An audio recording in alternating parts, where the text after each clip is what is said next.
So it looks like AMD might soon be introducing even more interesting options in their already stellar Ryzen 3000 series family. Based on the new 7nm Zen 2 architecture, Ryzen 3000 with its massive IPC delivers best-in-class multi-threading performance and single-core performance that's equivalent to Intel's latest processors. The processors that have been listed in the EEC include the Ryzen 5 3500, the Ryzen 7 3700, the Ryzen 9 3900, the Ryzen 7 Pro 3700, and the Ryzen Pro 3900.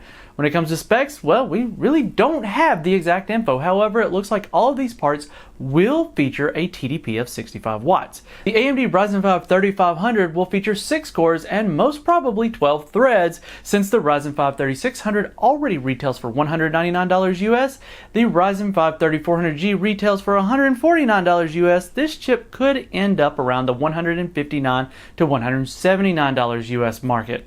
But the AMD Ryzen 7 3700 and Ryzen 7 Pro 3700 will both be 8 cores and 16 threaded parts. And it will be interesting to see where the clock speeds on these parts land, as the Ryzen 7 3700X already features a 65 watt TDP and has a phenomenal clock speeds with best-in-class value. The AMD Ryzen 9 3900 and the Ryzen 9 Pro 3900 will be 12 core and 24 thread parts. It's interesting to see AMD bringing high core count processors to this 65 watt TDP design. We can expect a major reduction in clock speeds on the 65 watt parts compared to their 105 watt TDP siblings. Prices may also be tuned for the 65 watt TDP parts. Intel's Core i9-9900 non-K, so the vanilla 9900, will be directly competing with their higher core count parts and is also a 65 watt SKU with 8 cores and 16 threads, retailing for just over $400 US. Now, AMD hasn't confirmed these releases of these chips, but we can expect them to be released in the second half of 2019. We're in the second half of 2019.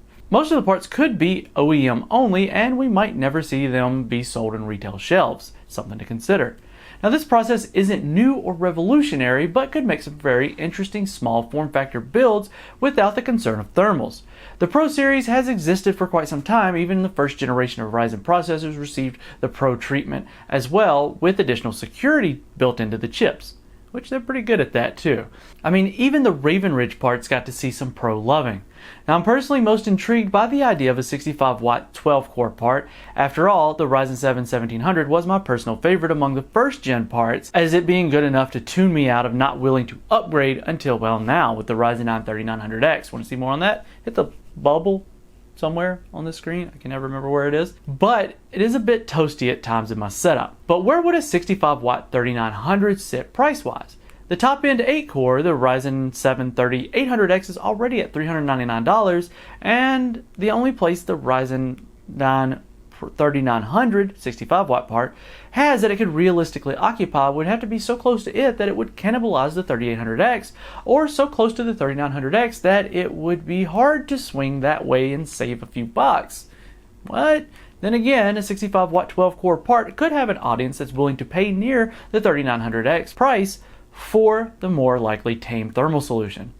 Something to think about. Love to hear your thoughts on these parts, these non-X parts. Do they interest you? Would you rather have those over the X part?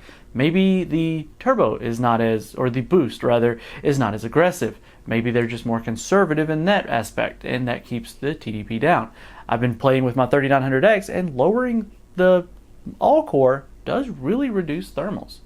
Could be something to think about. This has been Keith with WCCF Tech TV. Make sure you're subscribed and hit that notification bell so that we don't miss you in the next one.